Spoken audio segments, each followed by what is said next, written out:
नमस्कार and welcome to curiously education. दोस्तों, you watching current affairs analysis. मैं हूं प्रशांत मावाने।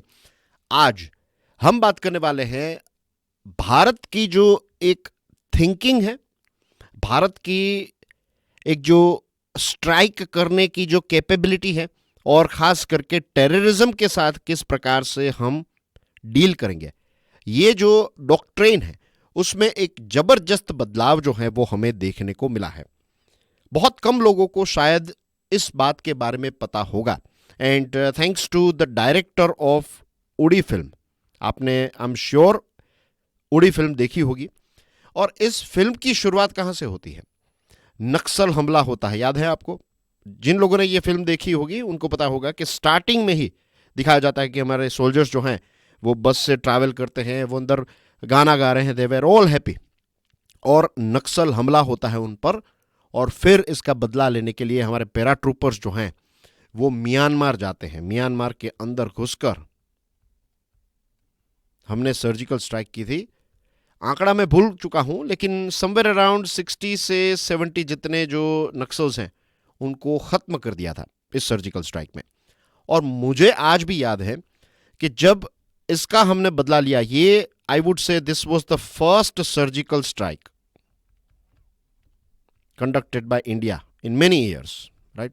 पास्ट में कभी की हो तो आई एम नॉट श्योर, अभी याद नहीं है, लेकिन मोदी सरकार के बाद एक जबरदस्त बदलाव तो डेफिनेटली हमें देखने को मिला है। तो this was the first surgical strike. लेकिन क्या होता है हमारे यहां पर कि पाकिस्तान पर जो सर्जिकल स्ट्राइक हम करते हैं तो वो हमें याद रहती है, लेकिन ये वाली जो है इसको बहुत सारे लोग जो है शायद उसको उतना ज़्यादा नेशनल इंपॉर्टेंस नहीं मिला, मीडिया ने भी उसको शायद उतना ज़्यादा कवर नहीं किया, व्हाटएवर, एनीवेज। और मुझे याद है कि ये जब सर्जिकल स्ट्राइक हमने कंडक्ट की, मेरे पॉइंट ऑफ व्यू से फर्स्ट सर्जिकल स्ट्राइक, राइट? तो ये जो सर्जिकल स्ट्राइक है इसकी जो ब्रीफ है वो भी उस समय पर एक फीमेल ऑफिसर ने दी थी। And this was the first time कि हमारे देश में कोई फीमेल ऑफिसर ने इस प्रकार की ब्रीफ दी हो। तो यहां से ही एक एटीट्यूड जो है भारत का वो चेंज हुआ कि अब हम ऐसी चीजों को बर्दाश्त नहीं करेंगे। फिर इसी फिल्म के बारे में बात करता हूं, राइट? आई एम श्योर उड़ी जिन्होंने देखे तो यू नो कि फिर उड़ी वाला जो अटैक हुआ उसके बाद हमारे पैराट्रूपर्स जो है वो एलओसी को क्रॉस करके फिर ये जो पीओकेजे वाला एरिया है, पीओजे के या फिर पीओके, यानी पाकिस्तान ऑक्यूपाइड जम्मू एंड कश्मीर या फिर पाकिस्तान ऑक्यूपाइड कश्मीर, दोनों टर्म्स जो हैं वो आप यूज कर सकते हैं, पीओके। तो वहां पर जाकर क्या किया वी नो, तो this was second surgical strike. उसके बाद ये पुलवामा वाला अटैक हुआ। उसके बाद हमने बालाकोट एयर स्ट्राइक की। बालाकोट एयर स्ट्राइक जो है इससे तो एक बहुत बड़ा डिफरेंस जो है वो हमें देखने को मिला। एक ऑल टुगेदर नया इंडिया, पाकिस्तान या फिर दुनिया ने कभी एक्सपेक्ट नहीं किया था कि भारत जो है वो ऐसा करेगा, क्योंकि इतिहास हमारा ऐसा नहीं रहा है। इतिहास में हमने कठोर निंदाएं बहुत की हैं। 26/11 के बाद कुछ एक्शन नहीं ली थी, हमने डॉक्यूमेंट्स पर काम किया। और फिर ये जो पहलगाम टेरर अटैक हुआ तो उसके बाद ऑपरेशन सिंदूर को लॉन्च किया, जिसके बारे में आप बहुत सारी चीजें जो हैं वो जानते हैं, because we have talked about it in detail. तो आज की जो हमारी डिस्कशन है उसमें दो टॉपिक्स ऐसे हैं। ये दो टॉपिक्स में we are going to talk about ये जो शिफ्ट हुआ है इसके साथ जुड़ी हुई इंपॉर्टेंट डिटेल्स जो हैं, ये दोनों सेक्शंस में हम कवर करने वाले हैं। एक और इंटरेस्टिंग टॉपिक है कैसे ये जो टेक्नोलॉजी वाली अब दुनिया हो चुकी है ना हमारी, smartphones and computer and everything, तो इसकी वजह से जो एक फैमिली बॉन्ड हुआ करता था ये बिखरने लगा है। ये ऐसे के पॉइंट ऑफ व्यू से एक बहुत ही इंपॉर्टेंट टॉपिक है आपके लिए। And there are two other topics as well, right? इसके बारे में भी हम डिस्कशन करने वाले हैं। एक तो है वेव्स 2025 की जो अभी एक समिट हुई, तो इस समिट से भारत को डिप्लोमेटिकली और कल्चर वाइज क्या क्या फ़ायदा हो सकता है, क्या पोटेंशियल है, ये सारी चीज़ों को हम विस्तार से डिस्कस करने वाले हैं। इसके साथ हमारे एक प्यारे व्यूअर ने दो प्रश्न रखे हैं मेरे सामने, राइट? एक मीन्स उन्होंने लिखा है, तो I am going to talk about that thing as well in today's discussion. Let's start today's discussion with topic number 1। In fact हमने डिस्कशन की शुरुआत भी कर दी, मैंने आपको ब्रीफ भी दे दिया। प्रश्न है, operation Sindoor marks A doctrinal shift in India's counter-terrorism strategy. Analyze how this operation reflects a transition from strategic restraint to proactive deterrence. सबसे पहले तो मैं आपको यह बता दूं कि यह क्या है. स्ट्रेटेजिक रिस्ट्रेंट की हमारी थिंकिंग ऐसी हुआ करते थे कि पाकिस्तान ये टेररिस्ट अटैक हम पर कर रहा है तो हम उनको कहते थे कि भाई ऐसा मत करो, और हम इस विश्वास में जी रहे थे. और आज जब मैं देखता हूं तो विश्वास तो नहीं, इसको आज के पॉइंट ऑफ व्यू से उस समय के जो लीडर्स थे उन्होंने सोचा कि this is the right time. देखिए, at least they were trying to achieve something. उस वो गलत हो सही हो उसमें मैं नहीं पढ़ रहा हूं, कोशिश तो वो कर रहे थे. उस समय की भारत की थिंकिंग ये थी कि सुधर जाएगा पाकिस्तान, उनको थोड़ी मदद करो, फाइनेंशियली पानी दो, राइट, ये सारी चीज़ें मिलती रहेगी तो इवेंचुअली पाकिस्तान जो है उसको अपनी गलती का रियलाइजेशन होगा और उसके बाद ये सुधर जाएंगे. लेकिन अब जो है ये स्ट्रेटेजिक रिस्ट्रेंट जो है वो हमें चाटा मारते थे और हम उनको दूसरा गाल देते थे. ऐसी कुछ सिचुएशन थी उस समय पर. लेकिन अब इसमें एक बहुत बड़ा शिफ्ट हमें देखने को मिला है, and that is proactive deterrence, कि आप कुछ करेंगे तो आपको हम छोड़ेंगे नहीं. ऑपरेशन सिंदूर जो है इसका एक बहुत बड़ा एग्जाम्पल है. ये पूरा ऑपरेशन जो है पता है कितना चला? 25 मिनट्स तक चला. और इस 25 मिनट्स के अंदर हमने कुछ 24 जितनी मिसाइल्स जो हैं वो लॉन्च की. और एलईटी और जेईएम के कैंप्स जो हैं मुजफ्फराबाद, बहावलपुर, रावलाकोट, ये कुछ अलग अलग जगहें जो हैं, तो यहाँ पर हमने ये टेरर कैंप्स जो हैं उनको टारगेट किया. हमारे डिफेंस मिनिस्टर राजनाथ सिंह साहब जो हैं उन्होंने आंकड़ा दिया है कि 100 से ज़्यादा आतंकवादियों को हमने ख़त्म कर दिया है. एक और चीज़ यहाँ पर मेरे दिमाग में आ रही है, I would like to mention it here, और ये चीज़ जो है मीन्स अभी आई है तो I would like to add it here. जो मैंने बताया ना कि एक व्यूअर ने प्रश्न पूछा है, और उनका एक जो प्रश्न है उसमें एक बात यह है कि भाई हम एविडेंस जो देते हैं, ये भारत एविडेंस प्रोवाइड क्यों नहीं करता है, या फिर प्रोवाइड करता है नहीं करता है. द थिंग इज, देखिए, हमारे यूके के जो हमारे हाई कमीशन है, बेसिकली हमारे एम्बेसडर भारत के, राइट, हाई कमिश्नर उनको कहते हैं. तो हाई कमिश्नर जो हैं तो उन्होंने अभी मीडिया के साथ बात करते हुए उन्होंने बात में उन्होंने एक तस्वीर दिखाई कि कुछ आतंकवादी वहाँ पर जो ये स्ट्राइक में मर गए हैं ना आतंकवादी, तो उसमें से कुछ इंपॉर्टेंट जो लीडर्स मर गए, तो उनकी जो फ्यूनरल है, तो उस फ्यूनरल में एक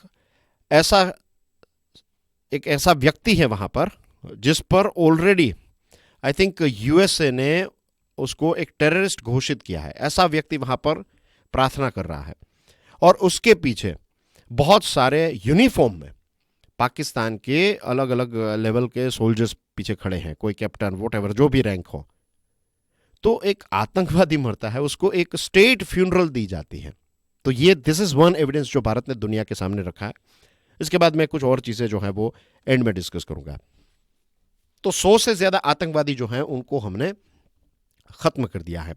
और ये जो टारगेट हैं, तो इसमें फिर जो एयर डिफेंस सिस्टम है लाहौर में, तो उसको हमने ख़त्म किया. पंजाब और सिंध में जो टेरर हब्स थे उनको ख़त्म किया.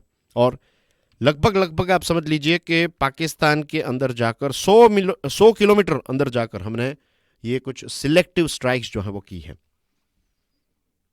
सो ये एक बहुत बड़ी चीज़ हुई है.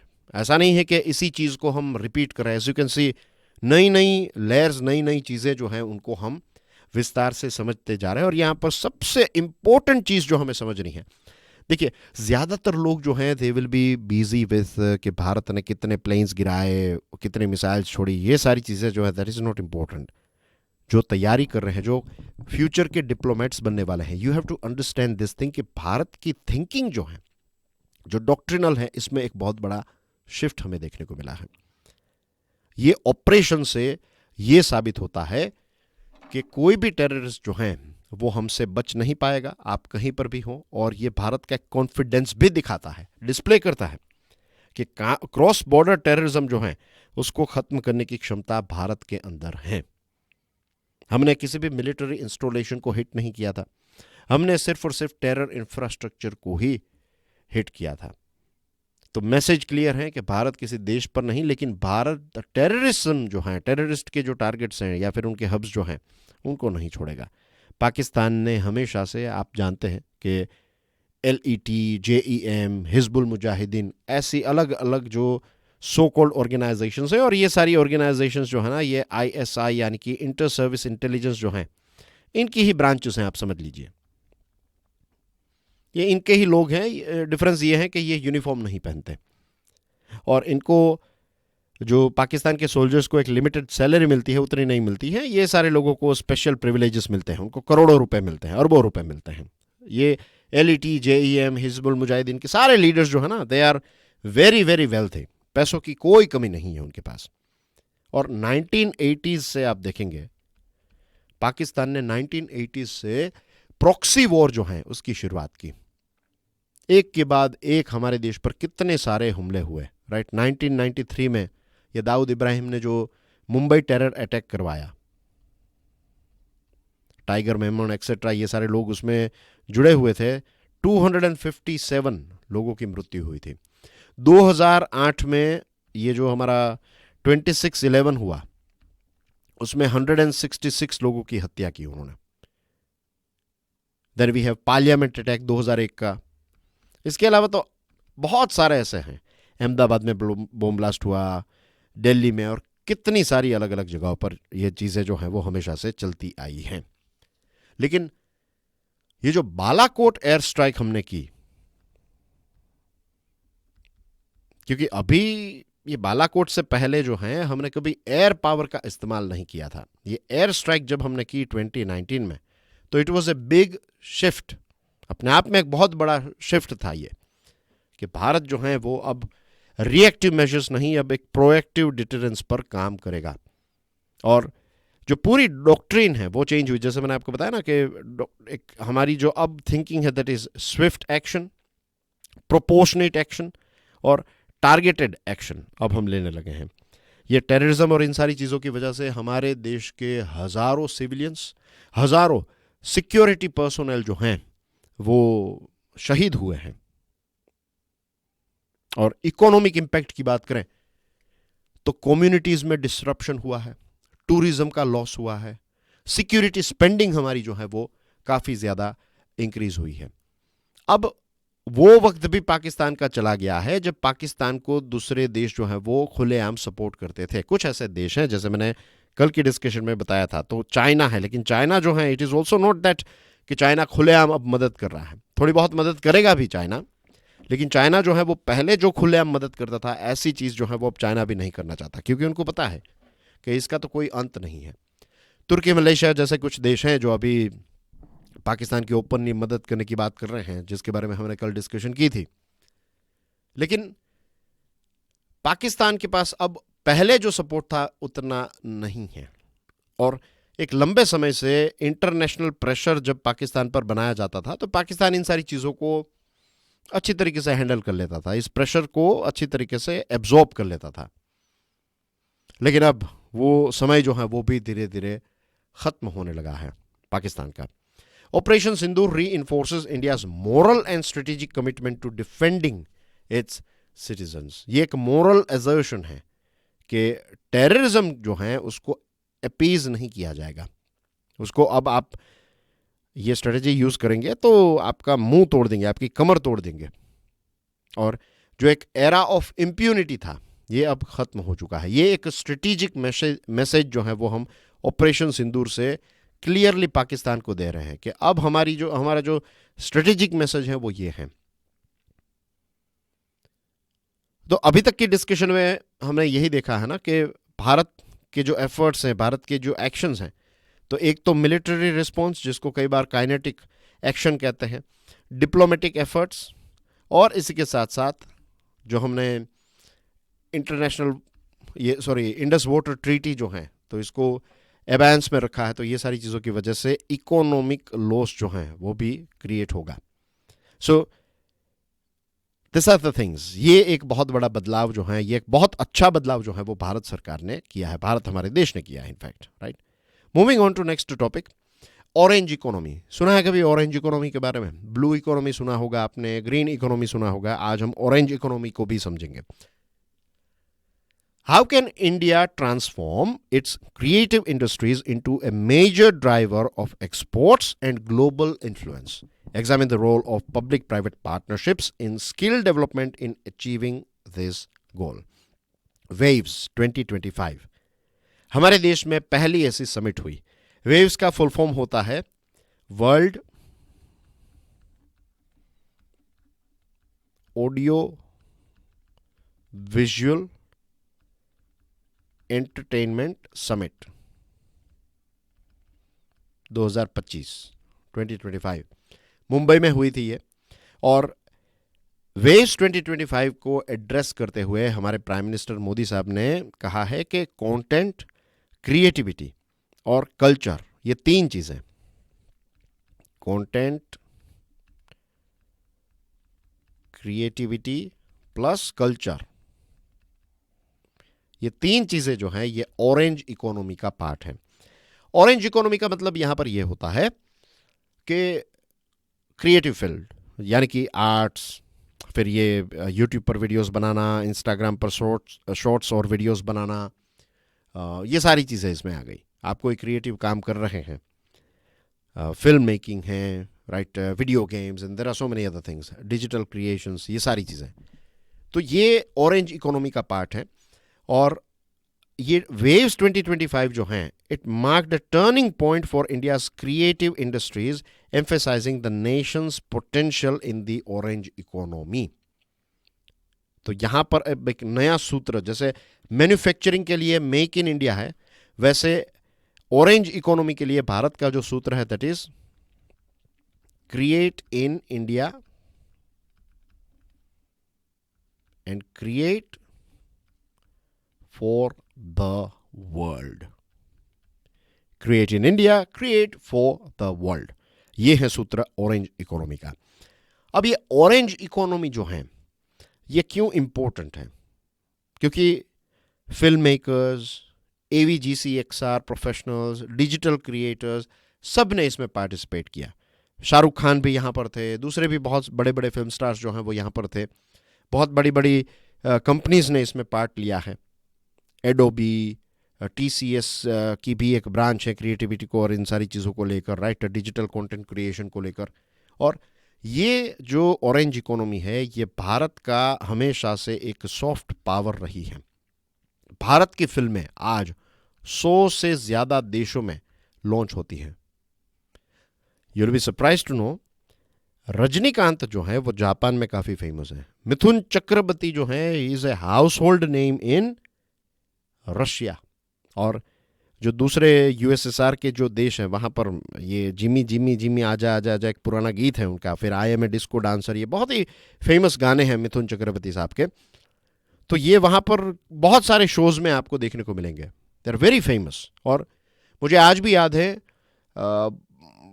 एक दशक से भी ज़्यादा वक्त हो चुका है इसको, शायद 15 साल भी हो गए होंगे। I met a guy, he was from Russia, और फिर हमारी बात हुई, यानी उनको पता चला I am from India and I asked him, तो बताया is from Russia and he told me कि राज कपूर जो हैं is very famous in Russia. उन्होंने बताया ही वॉज, ये जो जेंटलमैन थे, he was somewhere around that point of time 50 साल की उम्र के होंगे वो, 50 से भी ज़्यादा। तो ही टोल्ड मी कि Raj Kapoor is very famous in our country. तो आई वॉज सरप्राइज्ड उस समय पर, मुझे आई वॉज नॉट नोइंग कि भारत का सॉफ्ट पावर जो है वो कितना है। Story telling, music, cinema, digital content, ये सारी चीज़ें जो है ना ये भारत के कल्चर को एक्सपोर्ट कर रही है। योगा, हमारी खाने पीने की चीज़ें, ब्रिटेन की, यूके की बात करें तो यूके की सबसे फेवरेट कौन सी डिश होगी? It's not fish and chips. UK में जनरली फिश एंड चिप्स जो हैं ये काफ़ी फेमस है, but it's not fish and chips, it is it's ये what is that, chicken tikka masala is the most famous. तो ये भारत की डिशेस हैं जो बहुत सारे ऐसे देशों में फेमस। तो ये एक सॉफ्ट पावर है, और ये सॉफ्ट पावर जो है ये अभी तक इकोनॉमिकली अंडर वैल्यूड रहा है, और ये हमारा एक डिप्लोमेटिक एसेट है। हम USA को जब देखते हैं तो कहते हैं USA बहुत ही ताकतवर देश है। ये इमेज कहाँ से क्रिएट हुई कि यूएसए ताकतवर है? Because we have seen Rambo, we have seen this Sylvester Stallone and then Arnold, और उसके बाद तो बहुत सारे ऐसे वहाँ के जो टॉम क्रूज एक्सेट्रा, ये अमेरिकन फिल्म्स देखते देखते हमें लगता है कि अमेरिका इज़ वेरी स्ट्रॉन्ग है। वो है भी, लेकिन वो एक कल्चर को एक्सपोर्ट करते हैं ये चीज़ें। और आज देख लीजिए हम क्या पहनते हैं, जीन्स पहनते हैं। जीन्स कहाँ की खोज है? यूएसए की। और आज पूरी दुनिया जीन्स पहनती है। वो क्या है? That is cultural export. T shirts और ये सारी चीज़ें, यूएसए की फैशन जो है वो जनरली पूरी दुनिया में फॉलो की जाती हैं। What is that? Cultural export. और आज योगा, बर्लिन में जाएंगे, लंदन के बहुत सारे जिम्स में और बहुत सारी जगहों पर योगा के क्लासेस चल रहे हैं। तो what is that? That is also a cultural export. तो यहाँ पर अब हम इस चीज़ को रियलाइज़ कर रहे हैं, and it's a good thing कि ये वेव्स 2025 हुई। तो realising India's creative potential requires robust infrastructure, skill development and public private partnerships. अभी हमें और ज़्यादा film cities, post production hubs, animation labs, ये सारी चीज़ों को डेवलप करने की ज़रूरत है। एक बहुत ही फेमस डायरेक्टर हैं, मुझे उनका नाम याद नहीं आ रहा है, तिमांशु या ऐसा कुछ नाम है उनका। वो कैडबरी की एडवर्टीजमेंट में भी वो आते हैं। वो सिक्योरिटी गार्ड जो हैं तो उनको पूछते हैं कि भाई क्या हुआ, बेटी का सिलेक्शन हो गया, फिर वो कैडबरी उनको खिलाते हैं, वो दैट गाय। और I think gangs of Wasseypur film जो है तो उसमें वो एक बहुत फेमस डायलॉग है ना, तुमसे ना होगा बेटा, ऐसा कुछ डायलॉग हैं। तो वो जो हैं, वो जो फादर है उसमें, तो दैट्स द गाय। वो एक डायरेक्टर भी है। ही वॉज, उनके एक इंटरव्यू में he said a very interesting thing. उन्होंने कहा कि मुंबई जो है आज फिल्म नगरी कहा जाता है, राइट, बड़े बड़े स्टार्स वहाँ पर रहते हैं, लेकिन मुंबई जो है it is not representing the real India. जो गांव हैं, जो दूसरे ऐसे मध्य प्रदेश और गुजरात या फिर दूसरे जो भी अलग अलग राज्य हैं, तो मुंबई की रियलिटी या फिर मुंबई का जो एक कल्चर है, जो एक मेट्रो सिटी है हमारे देश का, तो वहाँ का कल्चर अलग है, देश के दूसरे पॉकेट्स का कल्चर अलग है। तो उनकी यही आर्ग्यूमेंट थी कि क्यों सारी फिल्में जो हैं वो मुंबई में बन रही हैं। ये सारी फिल्में अलग अलग जगहों पर बननी चाहिए। तो पोस्ट प्रोडक्शन यानी कि शूटिंग के बाद जो एडिटिंग होती है, म्यूजिक ऐड होता है, कलरिंग होती है, ये सारी चीज़ें जो हैं उसके भी ऐसे हब्स बनाने की ज़रूरत है। एनिमेशन की अलग अलग जगहों पर लैब्स होनी चाहिए। इसी के साथ स्किल डेवलपमेंट की बात करें तो जो सबसे पहले तो हमारे पास राइटर्स की बहुत बड़ी कमी है, क्योंकि रीडर्स की बहुत बड़ी कमी है। रीडर्स जब तक नहीं होंगे तब तक राइटर्स उतने अच्छे नहीं होंगे। और धीरे धीरे रीडिंग जो है ये बहुत ही एक नीश पैशन बनता जा रहा है। बहुत ही कम लोगों को अब रीडिंग पसंद है। ज़्यादातर जो है वो लोग वीडियो ही देखना पसंद करते हैं आजकल। लेकिन मैंने तो कई बार आपको बताया भी है और आप जानते भी हैं मुझे, तो राइट, तो आई मीन्स मैं सबसे ज़्यादा अगर किसी चीज़ को इंपॉर्टेंस देता हूँ तो that is reading. Do read. जो भी बुक आपको पसंद हो, चाहे if you are reading novel then as well it's good. Novel के साथ साथ नॉन फिक्शन जो हैं उनको भी पढ़िए। रीड, अलग अलग चीज़ें रीड कीजिए। डोंट लिमिट योर सेल्फ कि मुझे सिर्फ यही किताबें पसंद है। Read everything, develop your curiosity like that, and you will see आपका एक होलिस्टिक ग्रोथ जो है वो होगा। तो we need to train more writers, ज़्यादा एनिमेटर्स चाहिए, VFX स्पेशलिस्ट चाहिए, डिजिटल क्रिएटर्स चाहिए। ये सारी चीज़ें वी नीड हियर। हमारे यहाँ पर हैं, लेकिन फिर भी उतनी ज़्यादा इंडस्ट्री अभी डेवलप नहीं हुई। और ये पब्लिक प्राइवेट पार्टनरशिप से, for example we have Adobe, TCS interactive नाम की एक कंपनी है, तो उन्होंने भी ऐसे कोलैबोरेशंस जो है वो अनाउंस किए। तो सरकार को भी यहाँ पर सपोर्ट प्रोवाइड करना पड़ेगा। कुछ ऐसी पॉलिसीज़ हैं, कुछ नीतियाँ हैं जिनमें बदलाव लाने की ज़रूरत है। एक तो है हमारे यहाँ पर कॉपीराइट का law.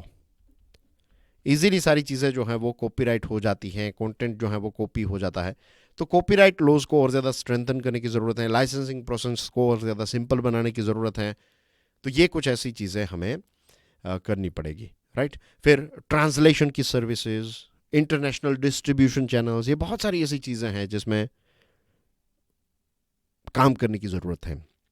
India must learn from global success stories like south Korea. के पॉप, के ड्रामाज, आपने सुना होगा इसके बारे में, के पॉप।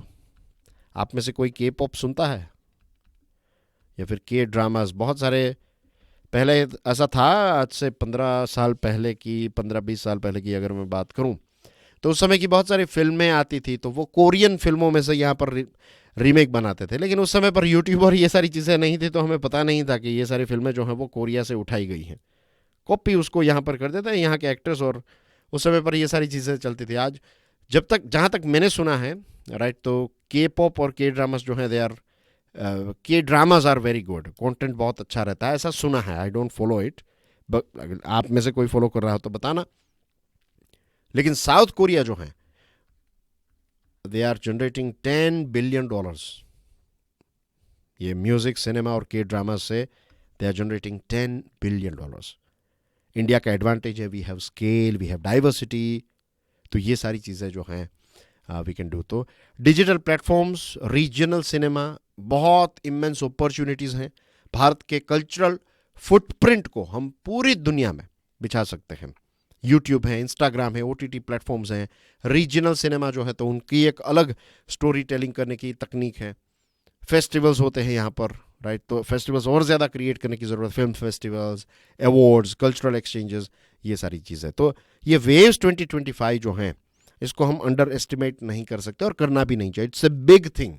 ऑरेंज इकोनॉमी जो है, वो आज, एक वक्त था ना जब लोग सिर्फ खेती बाड़ी, जिसके पास जितनी ज़्यादा ज़मीन, आपके पास अगर 100 बीघा ज़मीन है तो you are a big shot, आप बहुत पैसे वाले हैं, आप ज़मींदार हैं। आज भी ज़मीन की कीमत है, लेकिन आज ऐसा भी है कि 2 और 3 लोगों की टीम है, उनके पास 2-3 कंप्यूटर्स हैं और सारी एक स्टूडियो सेटअप है, and they are making more money than 100 bigha वाला ज़मीन वाला जो नहीं बनाता पैसा, उतना पैसा बनाते। तो इसका पोटेंशियल जो है, उसको हम अंडर, मीन्स अभी तक अंडर में एस्टिमेट ही किया है उतना ज़्यादा। मीन्स कंज्यूमर ज़्यादा है, डेटा कंज्यूमर और ये कंटेंट कंज्यूमर ज़्यादा है। कंटेंट क्रिएटर्स जो हैं, क्वालिटी कंटेंट क्रिएटर्स, तो वो उसकी एक कमी है। तो इस दिशा में हमें काम करने की ज़रूरत है। Moving on to third topic, dear friends, this is a very interesting step taken by Supreme Court. The Supreme Court's recent steps towards transparency aim to restore public confidence in the judiciary. आप थोड़ा प्रश्न पढ़ लीजिए, I will have a sip of water.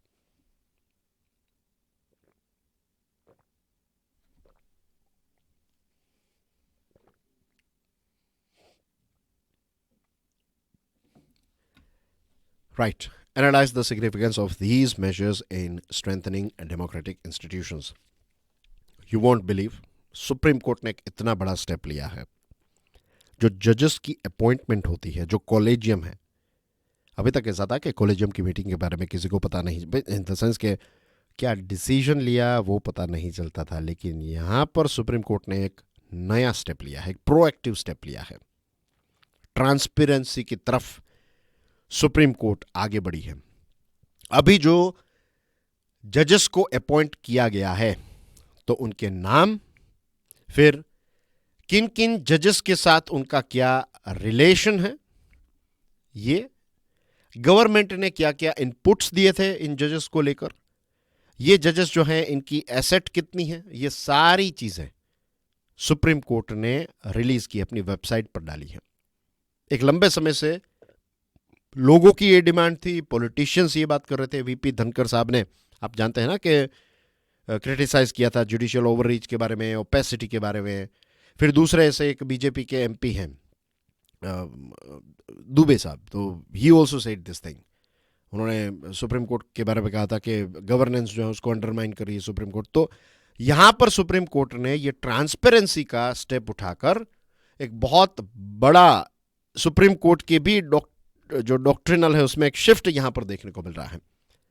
और collegium system जो है उसको renew करने के बारे में, या फिर उसकी स्क्रूटिनी हो, फिर NJSC जो एक कानून बना था, तो सुप्रीम कोर्ट ने 2015 में इसको अनकॉन्स्टिट्यूशनल डिक्लेयर करके स्ट्रक डाउन कर दिया था। तो काफी क्रिटिसाइज हुआ था सुप्रीम कोर्ट उस समय पर। तो जो एलिगेशन लगते हैं नेपोटिज्म के बारे में, ये बताया जाता है कोर्ट के बारे में, जो हम सुनते आए हैं, और कुछ हद तक ये बात भी सही है कि जो बड़े बड़े जो वकील होते हैं, एडवोकेट्स होते हैं, उनके बेटी या फिर बेटों की शादी जो है वो जजेस के बेटे या फिर बेटियों से हो जाती है। तो आप समझ लीजिए एक प्रकार का रोटी बेटी का रिलेशन है जजेस और एडवोकेट्स का। इसी के साथ जजेस ही जजेस को अपॉइंट करते हैं। शायद दुनिया में दूसरी जगह पर ऐसी कोई सिस्टम नहीं है, हमारे देश में ऐसी सिस्टम है कि जजेस जो हैं वो जजेस को अपॉइंट करते हैं। तो बहुत सारे ऐसे एडवोकेट्स जो होते हैं वो फिर जज बनते हैं, क्योंकि ये कॉलेजियम ही डिसाइड करेगा कि किसको उनको जज बनाना है। तो अपने रिश्तेदार जिनके प्रति एक सॉफ्ट कॉर्नर है एक्सेट्रा, तो ऐसी ऐसी चीजें चलती आ रही हैं। This is a reality. और इसकी वजह से सुप्रीम कोर्ट भी काफी, और हाई कोर्ट्स जो है उनको काफी, जो लोग जानते तो वो क्रिटिसाइज करते थे कि भाई आप दूसरे इंस्टीट्यूशंस में ट्रांसपेरेंसी की बात कर रहे हो लेकिन आप खुद जुडिशरी में ट्रांसपेरेंसी नहीं है। तो यहां पर सुप्रीम कोर्ट ने एक अच्छा स्टेप उठाया है कि क्यों ये डिसीजन लिया, क्या क्या नाम है, ये सारी चीजें जो है वो सुप्रीम कोर्ट ने देश के सामने, दुनिया के सामने रखी हैं। Political attacks on the judiciary threaten the separation of powers and democratic stability.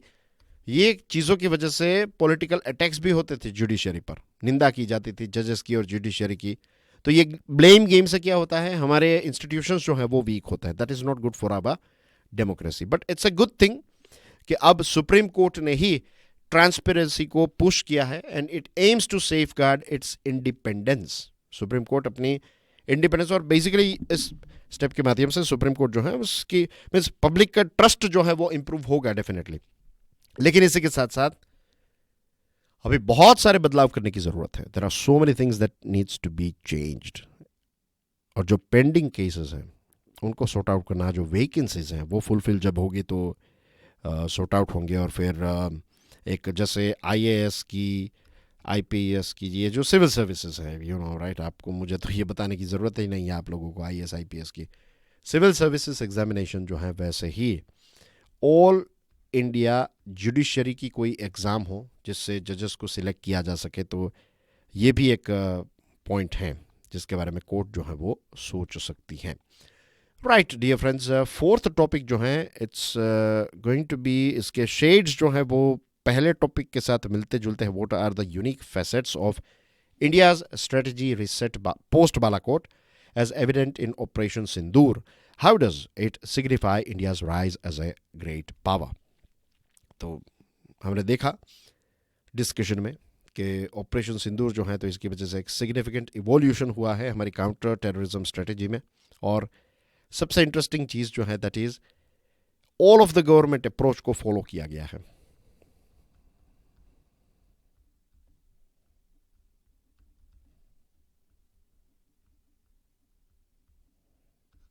मतलब यह है कि सिर्फ ऐसा नहीं है कि डिफेंस मिनिस्ट्री ही फाइट कर रही है। Defence ministry, foreign ministry, home ministry, सारी मिनिस्ट्रीज, सारे डिपार्टमेंट्स, और ये जो एक्शन हमने लिया है ये किसने लिया? सिर्फ एयरफोर्स ने लिया? नो, ये एक्शन जो है ये तीनों सर्विसेज ने, ऑल थ्री सर्विसेज,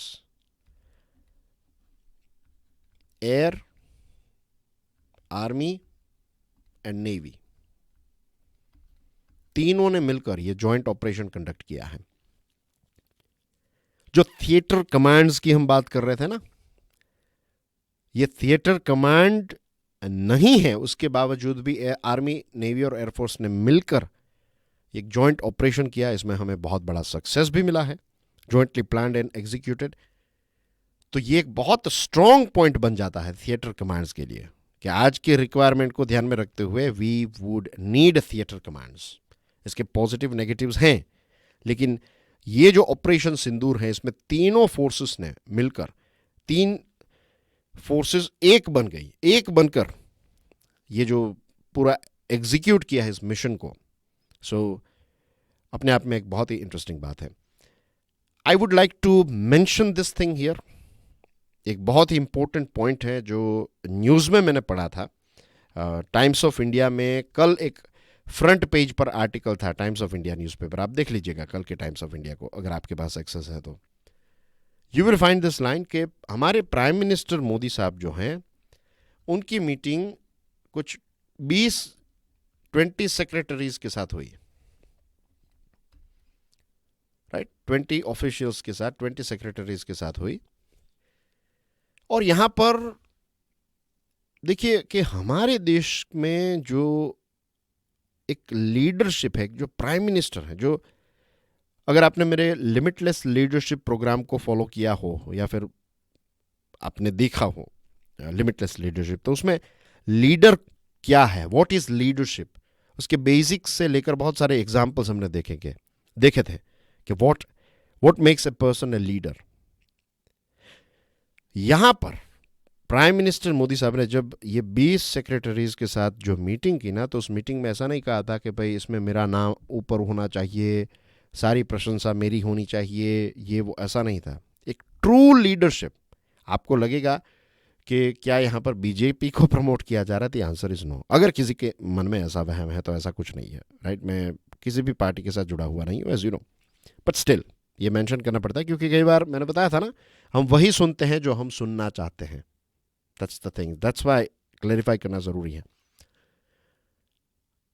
ये वैसे बहुत सारे एग्जाम्पल हैं, लेकिन ये एक एग्जाम्पल से क्लियरली पता चलता है कि हमारे देश में जो प्राइम मिनिस्टर की पोस्ट पर जो व्यक्ति अभी हैं, he is a true leader. क्यों? क्योंकि उन्होंने इन 20 सेक्रेटरीज को एक ऐसा ही ब्रीफ दिया है कि देखिए, मेक श्योर कीजिएगा कि किसी भी चीज की कमी ना हो, मेक श्योर कीजिएगा कि खाने पीने की चीजें कोई कमी ना हो, कोई कम्युनिकेशन और ये सारी चीजों की कमी ना हो, बाकी आपको जो सही लगे आपको फ्री हैंड है। प्राइम मिनिस्टर ने आर्म्ड फोर्सेस को भी फ्रीडम ऑफ एक्शन, ऐसा नहीं है कि यहां पर स्ट्राइक करो, ये करो, वो नहीं। You are professionals, you are capable, हम आपके साथ हैं, गवर्नमेंट ऑफ इंडिया आपके साथ है, आपको जैसा ठीक लगे, जो आपके लिए बेस्ट हो, डू दैट थिंग। ये जो एक चीज है ना, this is leadership, this is leadership in action. तो एक भारत के लिए एक बहुत अच्छी बात है कि, एंड आई एम श्योर सिर्फ ऐसा नहीं है कि प्राइम मिनिस्टर मोदी साहब है, बहुत सारे ऐसे लीडर्स हैं हमारे देश में, अलग अलग लेवल्स पर हैं, आर्मी, एयरफोर्स, हर जगह पर, नेवी में, there are so many other places as well, right. सारी चीज़ें मेंशन नहीं कर सकता यहाँ पर, लेकिन इन द सेंस के कितने नाम लें हम, लेकिन ये एक एग्जाम्पल जो है, आप भूल जाइए किसी एक व्यक्ति की यहाँ पर बात हो रही है। Focus on leadership, this is leadership. You trust your team and the team trusts you, कि मेरा लीडर जो है वो वहां पर है, my leader is with me, मैं जो भी करूंगा he is giving me full support, और उनका मुझ पर भरोसा है, तो I will not let my leader down, I will not let my nation down. So ये एक बहुत ही इंपॉर्टेंट पॉलिटिकल डायरेक्टिव जो दी गई थी हमारे आर्म्ड फोर्सेस को, जो सेक्रेटरीज को, ये मेंशन करना बहुत ही इंपॉर्टेंट रह जाता है यहाँ पर। ओके, ग्लोबल परसेप्शन चेंज हुआ जिसके बारे में हमने देखा, राइट। चाइना खुलेआम पर सपोर्ट नहीं कर रहा है। आज के अगर टॉप सुबह के न्यूज़ को देखेंगे, देन यू विल फाइंड कि बहुत सारे अलग अलग देश, इसमें यूएई हैं, सऊदी हैं और दूसरे भी देश हैं, यूके, यूएस एक्सेट्रा, ये सारे देशों ने भारत को सपोर्ट किया है। तो इंडिया के जो ट्रू फ्रेंड्स हैं वो भारत के फर्म सपोर्ट में खड़े हैं, और जो ये हमारे जो मिलिट्री के लॉसेस हैं वो भी हुए हैं अभी। ये जो पाकिस्तान ने जिस प्रकार से एस्केलेट किया है चीज़ों को, तो हमारे कुछ जवान जो हैं वो शहीद हुए हैं, कुछ जवान इंजर्ड हुए हैं, तो ये भी एक दुखद बात है। और ये सारे हमारे सिविलियंस और सारे जवानों के लिए और उनके परिवारों के लिए, राइट, हम प्रार्थना करते हैं, उनके परिवारों को हम सैल्यूट करते हैं। पर्सनली मैं सैल्यूट करता हूँ, क्यूरियसली टीम सैल्यूट करती है, और आप सभी के same I am sure same emotion है हम सबके। एंड प्रेयर्स इस बात की है कि आपको भगवान और ज़्यादा ताकत दे, आपको हिम्मत दे, और ये पूरा देश जो है वो आपके जो एक हस्बैंड हैं या फिर बेटे हैं, जो हमारी रक्षा करते हुए, हमारे देश और हम सब की रक्षा करते हुए उन्होंने अपने प्राणों की आहुति दी है, सुप्रीम सेक्रीफाइस दिया है। तो इसके लिए हम, कोई शब्द नहीं है, लेकिन we thank you from the bottom of our heart. इसी के साथ आप जैसे परिवार देश में आते रहें, हमारे देश में ऐसे ही परिवार रहें जो इतनी हिम्मत रखें कि वो अपने बेटों को और बेटियों को हमारी आर्म्ड फोर्सेस में भेजें, ताकि हमारा देश जो है वो सिक्योर रहे, सुरक्षित रहे। ये वक्त उनके लिए अब बहुत डिफ़िकल्ट हो जाएगा कि ये सारी चीज़ें, ऑपरेशन सिंदूर भी एक समय पर ख़त्म हो जाएगा, लेकिन उनके घर का बेटा, हस्बैंड, किसी का अब पिताजी नहीं रहे, तो वो कमी जो है वो हमेशा उनके जीवन में रहेगी। लेकिन as citizens we can help them, right, with prayers. Number one, सबसे ऊपर है prayers from my personal point of view. Second is हम हमारी ड्यूटीज़ को फॉलो करें, देश के लिए हम जो भी कर सके। आई एम नॉट सेइंग कि हम सब बॉर्डर पर चले जाएं। हमारा जो काम है, जो भी हमारा काम है, अगर आपका काम है एक सिविल सर्वेंट बन के देश की तरक्की में पार्ट लेना, तो डू दैट थिंग। अगर आप बिजनेस कर रहे हैं तो ऐसी चीज़ें बेचिए जिससे किसी और का लाभ हो, किसी को फ़ायदा हो आपके प्रोडक्ट्स और सर्विसेज को यूज़ करके। जो पैसे आप कमाएंगे, जो जॉब्स जनरेट आप करेंगे, आप टैक्स ऐड करेंगे, टैक्स में कंट्रीब्यूशन करेंगे, रेवेन्यू जनरेट करेंगे, दैट इज़ ऑल्सो देश की सेवा। सो हमसे जो भी हो सके we can do that for our country. Number three, अभी कुछ समय पहले ही सरकार ने एक व्यवस्था लॉन्च की है कि हम हमारे जो सोल्जर्स हैं उनके परिवारों के लिए पैसे कंट्रीब्यूट कर सकते हैं। 1 रुपया, 10 रुपया, 50, 100, जो भी, whatever you can do, 1,000, 1 lakh, 5 lakh, what ever. ये किसी को बताना नहीं है मैंने इतना किया, जो भी, whatever you can do, we can do that, and this will be used for the betterment of the families. तो ये कुछ ऐसी स्टेप्स जो हैं वो हम उठा सकते हैं। इसके अलावा बहुत सारी चीज़ें हैं, लेकिन अभी ये 3 चीज़ें जो हैं वो मुझे सबसे इम्पोर्टेंट लगती है। एक तो है प्रार्थना, सेकंड इज़ हम हमारी ड्यूटीज़ को फुलफिल करें, द थर्ड इज़ कुछ हम कंट्रीब्यूट करें, राइट। सो भारत की स्ट्रेटजी में एक रिसेट हमें डेफिनेटली देखने को मिल रहा है, जिसके बारे में हमने ऑलरेडी बहुत सारी चीज़ें जो है वो डिस्कस की हैं। हमारा एंड गोल क्या है, बॉटम लाइन क्या है? बॉटम लाइन ये है कि पाकिस्तान जो है वो आज नहीं तो कल ये प्रॉक्सी वॉर वाली जो उनकी माइंडसेट है, उनकी जो ये एक थिंकिंग है, वो हमेशा के लिए ड्रॉप कर दे। ऐसी हालत हमें उनकी करनी है। When I say Pakistan, I'm not talking about the citizens of Pakistan. Of course, you know I'm talking about deep state. I'm talking about those dirty politicians कि वो प्रॉक्सी वॉर, टेररिज्म, ये सारी चीज़ों को बंद कर दे और एक सही रास्ते पर चलने लगे। ये हमारा एंड गोल है, लॉन्ग टर्म गोल है। We can change other things but we can not change our neighbour. तो लेट्स होप कि हम हमारे नेबर को इस हिसाब से चेंज कर दें, उनकी मानसिकता को चेंज करें, राइट। आज बहुत सारी डिस्कशन हो गई, आज बहुत सारी बातें हुई हैं, बहुत सारे पॉइंट्स की गहराई में हम गए हैं, और आज 43 मिनट्स हो गई and we have one more topic to go. तो I will be bit quick here. उसके बाद एक वो जो 2 प्रश्न थे उस पर भी बात करनी है। वैसे संडेज़ को ये लेक्चर नहीं आएगा, ये वीडियो नहीं आएगा, तो आज जब आप देखेंगे तो टुडे इज़ सैटरडे, तो थोड़ा मीन्स अभी मैं बोलने से नहीं थक रहा हूँ, तो आई एम श्योर आप सुनने से तो थकना थोड़ा मीन्स लॉजिकल नहीं बनता है। Anyways, how has the concept of convenience driven by technological innovations impacted traditional group activities like family dinners, board games and shared entertainment? Technology की वजह से, टेक्नोलॉजी में जो एडवांसमेंट्स हुए हैं, छोटे छोटे कितने बदलाव हुआ है। एक समय था जब परिवारों में फैमिली डिनर हुआ करता था।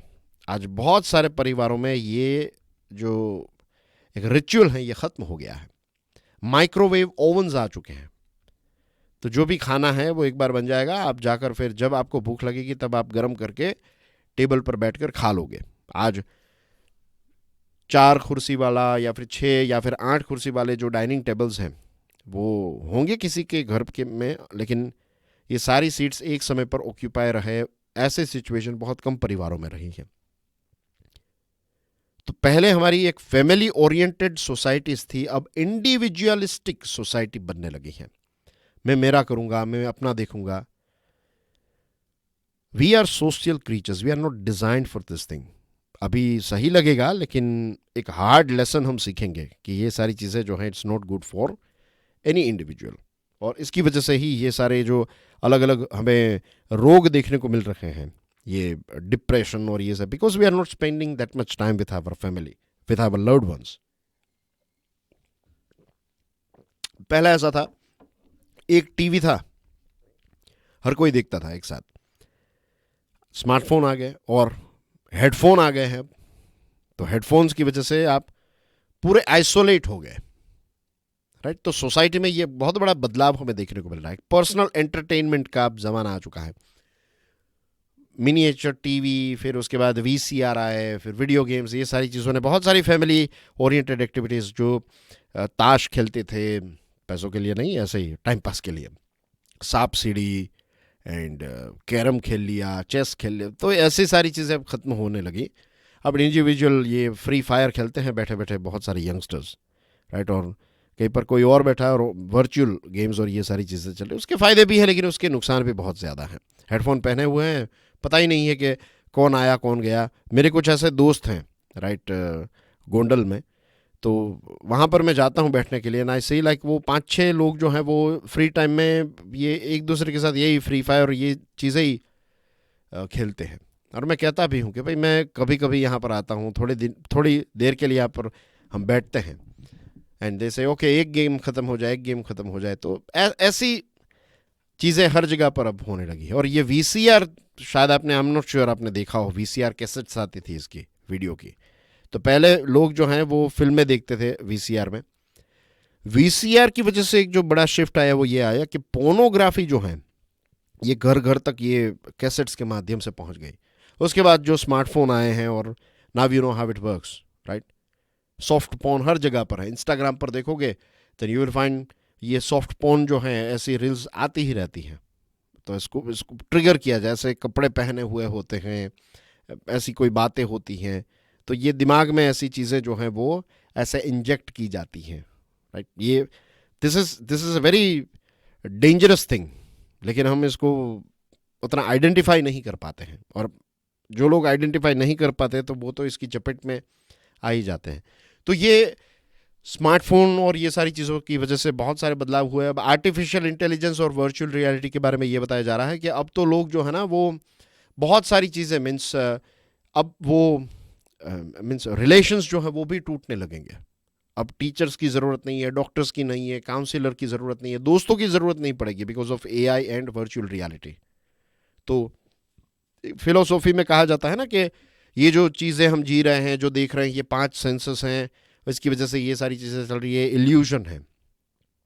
तो जो भी हो, चलो उसकी गहराई में नहीं जाते फिलोसॉफिकल, लेकिन ये जो रिलेशन है, रियलिटी है, ये टेक्नोलॉजी की वजह से तो लोगों को ऐसा ही लगने लगेगा कि मुझे ये सारी चीज़ों की ज़रूरत नहीं, मैं अपनी स्मार्टफोन या फिर अपनी स्क्रीन और मैं और मेरे हेडफोन्स में और मेरा इंटरनेट, इसमें मैं खुश हूँ। तो ऐसी दिशा में ह्यूमन बींग्स जो हैं वो, सोसाइटी जो है वो जा रही है। अब दोस्तों, मैंने जैसे आपको बताया कि हमारे एक जो व्यूअर हैं उन्होंने 2 प्रश्न रखे हैं कमेंट में, और वैसे मैं आप सबकी कमेंट्स पढ़ता हूँ। अब तो मैं नाम से भी, मैं नॉट अब, एक लंबे समय से मैं नाम से भी आप सबको अच्छी तरीके से जानता हूँ। आप रेगुलरली, हम इंटरेक्शन होता है, राइट। आप जय हिंद लिखते हैं, राइट। मैं हमेशा एंड ऑफ द लेक्चर जय हिंद कहता हूँ, तो आप रिस्पेक्टफुली जय हिंद भी लिखते हैं। तो that's a very good thing, beautiful gesture. और ऐसा मत समझिए कि मैं देखता नहीं, मैं सारी चीज़ें देखता हूँ, मैं पर्सनली ही देखता हूँ।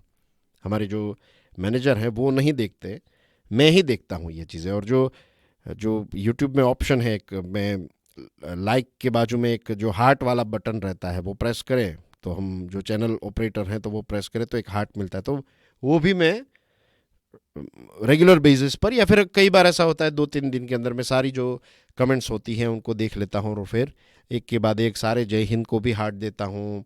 आप में से कुछ ऐसे स्टूडेंट्स हैं, राइट, जो मैंने कहा था ना कि कौन से आर्टिकल्स आपको पसंद हैं, तो वो बताते हैं कि ये आज की डिस्कशन में का आर्टिकल 1 अच्छा था, मीन्स उनको सबसे पसंद आया, वो नंबर 3 पसंद आया, तो ऐसा है।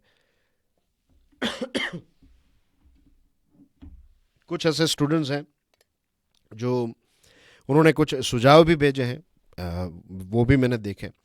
मैं डिटेल्स में नहीं जा रहा हूँ, लेकिन वो सारी चीज़ें हम कर रहे हैं। जो भी चीज़ों की रिक्वायरमेंट है वो हम कर रहे हैं।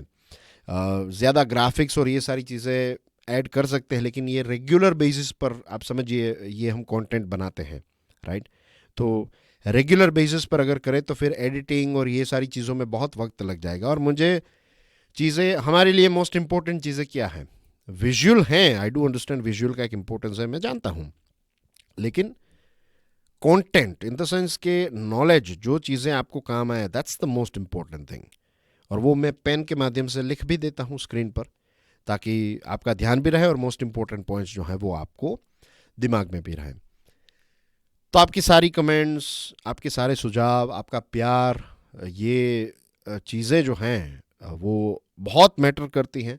आप लोगों ने इतना आग्रह किया और फिर मुझे लगा कि नहीं, व्यूज़ को मारो गोली, व्यूज़ मिले ना मिले, वो व्यूज़ ऊपर वाले के हाथ में, जब मिलना है तब मिल जाएगा, कोई बात नहीं, कोई टेंशन नहीं है।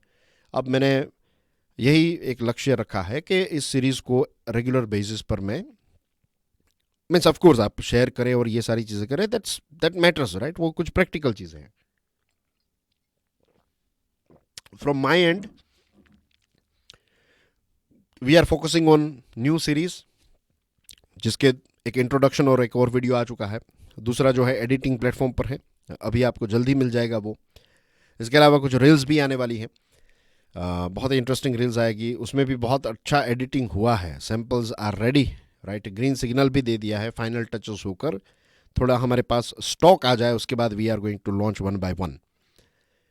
तो ये सारी चीज़ें चल रही है। So thank you so much, I love you all guys, right. You are my energy. आपके कमेंट्स, आपके प्यार, ये सारी चीज़ों की वजह से एक ताकत मिलती है, एक भरोसा रहता है, एक विश्वास होता है, राइट। 100% लाइक्स होती है, डिसलाइक्स होती ही नहीं है। ऐसा बहुत कम चैनल्स के साथ होता है कि 100% लाइक्स होती है। बहुत सारे ऐसे लोग हैं जो लाइक हिट नहीं करते, that's fine, that's their choice, लेकिन डिसलाइक हिट नहीं करते, दैट मीन्स कि उनको कंटेंट पसंद आ रहा है, उनको ये चीज़ें जो हैं उनसे वैल्यू एडिशन हो रहा है। सो ये एक बात मुझे करनी थी। इसी के साथ हमारे जो एक व्यूअर हैं, शांतनु बनर्जी उनका नाम है, और वो यूपीएससी या फिर किसी एग्जामिनेशन की तैयारी नहीं कर रहे हैं। उन्होंने 2 प्रश्न पूछे हैं। प्रश्न एक उनका ये है कि न्यूज़ चैनल्स में मिस इन्फॉर्मेशन जो है वो काफ़ी ज़्यादा अभी देखने को मिली है, और उनकी बात सही है। बड़ी बड़ी न्यूज़ चैनल्स ने बहुत गलत गलत वीडियोस लॉन्च किए हैं। वीडियो गेम्स के वीडियोस उठाकर, यूट्यूब में कोई वीडियो गेम खेल रहा है और उसमें ये सारी चीज़ें वो जो नहीं, एयर डॉग फाइट हो रही है, या फिर सरफेस टू एयर मिसाइल्स किसी फाइटर जेट को डिस्ट्रॉय कर रही है, तो ऐसे विजुअल्स जो हैं वो न्यूज़ चैनल ने चलाए हैं कि भारत ये कर रहा है और ये वो एक्सेट्रा। तो ऐसे मिस इन्फॉर्मेशन की ये सारी चीज़ें आप जानते हैं टीआरपी और पैसों के लिए की जाती हैं। This is very very unfortunate. हमारी जो पीआईबी है, पब्लिक इंफॉर्मेशन ब्यूरो, तो इसमें सारी इंफॉर्मेशन जो आपको मिलेंगी ये ऑथेंटिक इंफॉर्मेशन में। I am giving you sources. Number 1 is PIB, official source है ये। कोई भी यहाँ पर गलत चीज़ आपको देखने को नहीं मिलेगी। और न्यूज़ चैनल अगर आपको देखनी है तो मेरा एक ही आग्रह है, मैं दूसरे न्यूज़ चैनल्स देखता ही नहीं हूँ, राइट। एंड जैसे यहाँ पर शांतानु ने बताया है, वैसे मेरे पिताजी जो हैं तो वो भी अपने टैबलेट या फिर मोबाइल में कई बार अलग अलग जो चैनल्स हैं वो चलती रहती हैं। मैं नाम नहीं लेना चाहूँगा, लेकिन ये सारी जिसमें एक टिपिकल पैटर्न है, चिल्ला चिल्ला कर बातें बताई जाती हैं उसमें। तो I also don't watch those channels. मेरा, अगर मैं घर पे हूँ और अगर मैं टीवी देख रहा हूँ, राइट, और टीवी में मैं देखता हूँ तो न्यूज़ के अलावा तो आई डोंट थिंक सो मैंने कभी कुछ देखा हो लंबे समय से। तो डीडी न्यूज़ जो है, it is the only channel I highly recommend कि अगर न्यूज़ चैनल ही देखनी है आपको तो डीडी न्यूज़ ही देखिए। इसके अलावा और कोई चैनल देखने की ज़रूरत नहीं है। DD news, right. फिर राज्यसभा चैनल, लोकसभा चैनल हैं, ये भी सरकारी हैं, वो भी देख सकते हैं। लेकिन न्यूज की बात करूं तो DD news, watch only and only DD news. अब ये मिस इन्फॉर्मेशन वो फैला रहे हैं, तो अब क्या करें? क्या हम, सरकार भी तंग आ चुकी है। सरकार ने भी इंस्ट्रक्शन दी थी कि आप ये पल पल की खबरें और ये सारी चीजें मत बताइए, लेकिन ये लोग बता रहे हैं।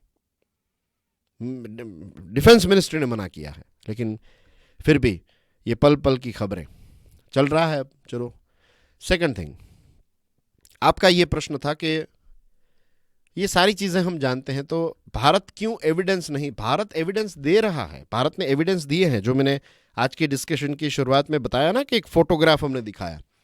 तो ये 26/11 के, 1993 के पार्लियामेंट अटैक के, उड़ी वाला अटैक, कितने सारे अलग अलग जगहों पर हमने एविडेंस दिए हैं। कारगिल वॉर में जो पाकिस्तान के सोल्जर्स मर गए, तो उनके साथ कितने सारे एविडेंस हमने दिए हैं। पाकिस्तान को भी दिए हैं, यूएन को भी दिए हैं, यूएसए, यूके, सारे एलाइज को ये सारी चीजें दी हैं हमने। लेकिन जब आप किसी ऐसे देश के साथ डील कर रहे हो जो झूठ बोलने में इतना माहिर है, वो तुरंत ही कह देंगे कि हम, हमारा कोई लेना देना ही नहीं है। वो रोने लगेंगे कि भाई हम सबसे ज्यादा आतंकवाद से पीड़ित हैं और ये सारी चीजें। आप खुद देखिए, उनके डिफेंस मिनिस्टर ने कुछ दिनों पहले, कुछ हफ्तों पहले की बात है, उन्होंने खुद, डिफेंस मिनिस्टर ऑफ पाकिस्तान, उन्होंने खुद टीवी चैनल को यह बताया कि 30 सालों से पाकिस्तान इस प्रकार की एक्टिविटीज में रहा है। टेररिज्म जिसको आप कहते हैं, प्रॉक्सी वॉर जो कहते हैं, तो वो हम करते आए हैं, ऐसा पाकिस्तान के डिफेंस मिनिस्टर ने बताया।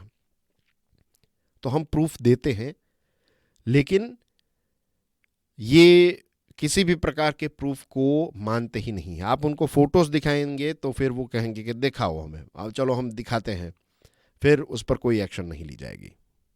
ऐसी बहुत चीजें हैं। तो we are providing evidence, we have been providing evidence and we will provide evidence.